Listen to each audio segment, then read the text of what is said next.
자, 이번 시간에는 불교미술의 황금기 남북국 시대에 대해서 배우도록 하겠습니다. 남북국 시대는 신라하고 발해로 나누어지게 되고요. 신라는 삼국통일후 당나라라든지 인도, 서역과의 문화가 교류해서 외래 요소가 수용하게 되고요. 왕실에서 적극적으로 지원을 해서 불교 미술의 최고 전성기를 맞이하게 됩니다. 발해는 고구려가 멸망하고 고구려 유민하고요. 말갈족들이 융합한 문화고 그리고 당해 문화를 소유해서 독자적인 문화를 만드는 게 특징이라고 볼 수 있고요. 그렇지만 발해 문화 같은 경우는 발해가 멸망하기 때문에 계승되지 못합니다.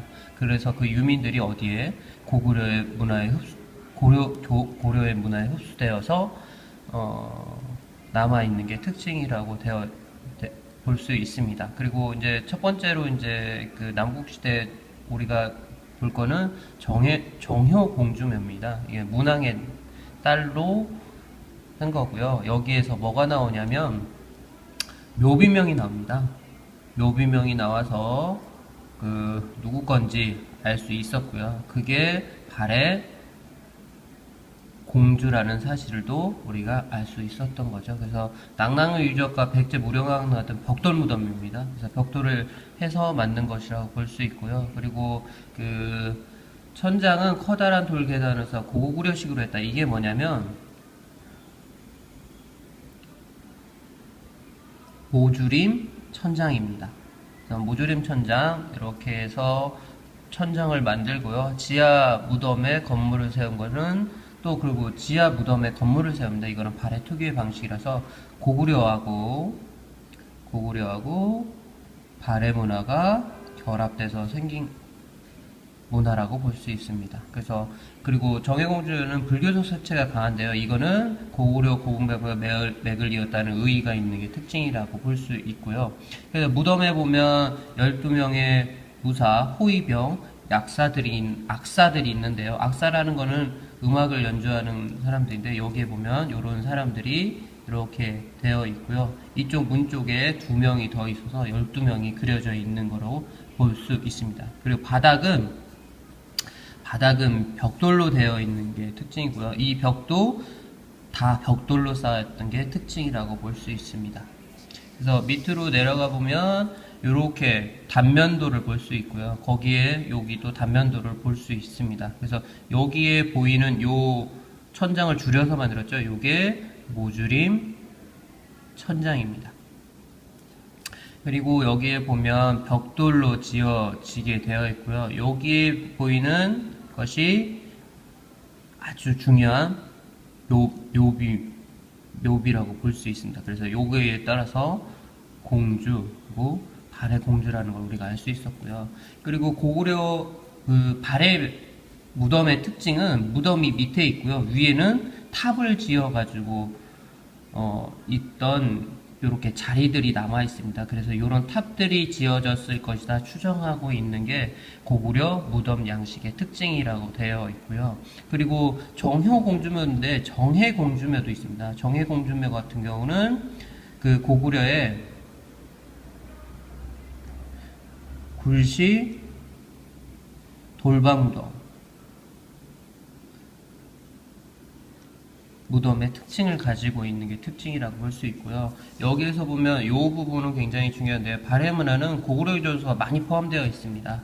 그 상경부에 있는 온돌 시설이나 아까 내가 얘기했던 정해공주묘에서 굴식 동발무덤 그리고 불상 와당의 연화문이 있는데요. 밑에 보면 그런 특징들이 더 잘 나타납니다. 돌사자상과 여기 발해 용머리상 발해 석등 같은 경우는 고구려의 기상을 볼 수 있는 그런 상승감이라든지 이런 웅장함이 살아 숨쉬고 있고요. 그리고 돌주산을 이렇게 수직으로 내려오는 이런 강익이나 이런 것들이 고구려의 특징이라고 볼 수 있고, 불상에서는 그 우리가 고구려 시대 때 배웠던 연가칠련명, 고구려 입상과 같이 법이라든지 이런 것들이 굉장히 두껍게 되어 있고요. 그리고 이렇게 불상이 2개 있는 게 특징이라고 볼 수 있는데 그런 특징들을 이어받고 있는 거고요. 발해석동도 아까도 얘기했지만 고구려 기상도 표현하고요. 여기에 하대석과 상대석에 있는 이 연꽃 무늬가 고구려하고 매우 유사하다는 특징이 있습니다. 그리고 발해 와당 같은 경우는 고구려 와당하고 굉장히 비슷합니다. 여기 보면 벽시처럼 표현되어 있죠. 벽시처럼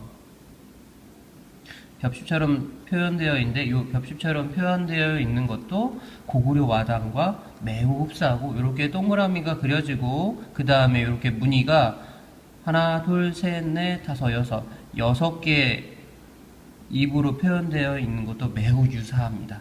그러면 우리가 배웠으니까 여기에 있는 내용 있죠? 발해 문화가 고구려를 개성하고 있다는 증거를 나열하고 발해 미술의 특징을 서술하셔야 되는데 발해 미술에는 이렇게 됩니다. 고구려 문화도 있고요.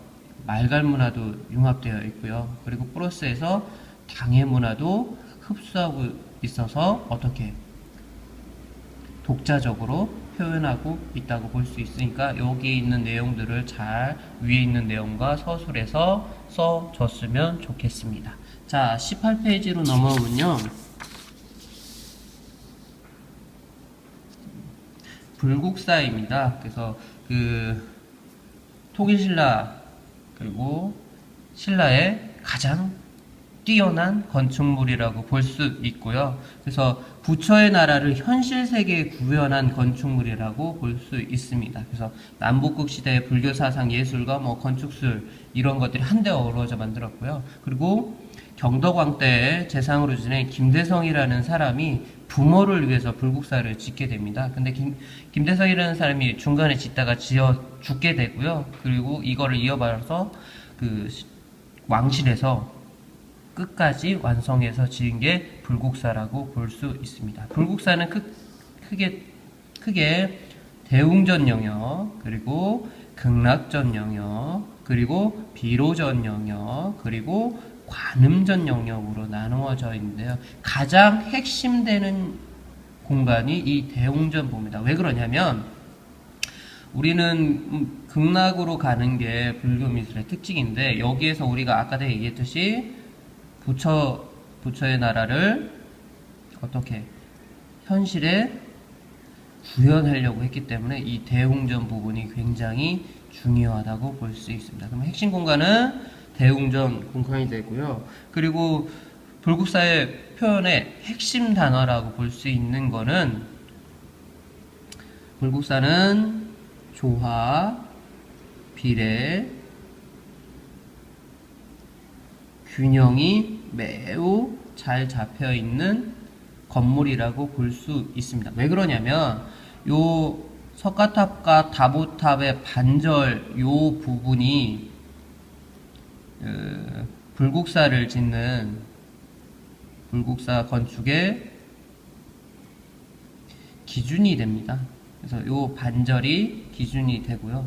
그리고 여기에 있는 석등을 중심으로 해서 대웅전과 석가탑, 다보탑의 거리가 똑같다고 볼 수 있고요. 그리고 여기 있는 계단을 중심으로 해서 원을 이렇게 그리면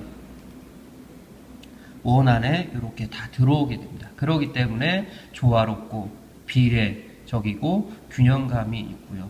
그리고 여기에 있는 기단부의 넓이가 여기 건물에 이렇게 3등분으로 되어 있는 기준점이 되는 게 요 석가탑과 다보탑의 기단부의 크기라고 볼 수 있습니다. 그러니까 불국사는 굉장히 수학적이면서 조화적이고 비례적이고 균형감 있게 만들어진 가람 배치라고 볼 수 있고요. 여기에서 보면 이쪽에 있는 게 연화칠보교고요. 여기에 있는 게 청교 백운교입니다. 청교 백운은 여기는 자암으로 들어가고요. 그 다음에 자암으로 들어가면 여기에 석가탑, 다보탑이 있습니다. 자, 보시면 여기에 있는 거는 다보탑, 이쪽에 있는 거는 석가탑인데요. 다보탑은 화려하고 복잡하고 낭만적인 특징이 있고요. 석가탑은 절제적이고 단순적이고 고전적인 특징이 있습니다. 결구 방식은 결구식으로 되어 있는데요. 목적 건축을 만든 것처럼 석재를 다듬어서 만든 결구식이고요. 이쪽은 탑을 하나하나 쌓아 올린 조적식 탑이라고 볼 수 있습니다. 요 밑에 있는 문제는 여기 있는 내용들을 서술식으로 하면 우리가 문제를 풀 수 있을 것 같고요. 또 하나는 여기 석가탑 밑에 보면 우리나라에서 가장 그리고 세계에서 가장 오래된 목판 인쇄물이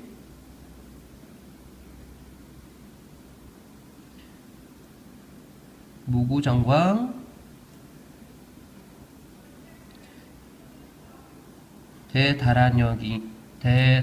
대다란이경이 발굴되기도 한 탑이라고 볼 수 있습니다. 자, 여기까지 하고 여기에 제출 코드를 선생님이 줄 거예요. 그러면 20페이지에 있는 이 문제 그리고 19페이지에 있는 이 문제를 적어가지고 여기 있는 QR코드를 20페이지에 있는 QR코드를 찍으면 제출하면 됩니다.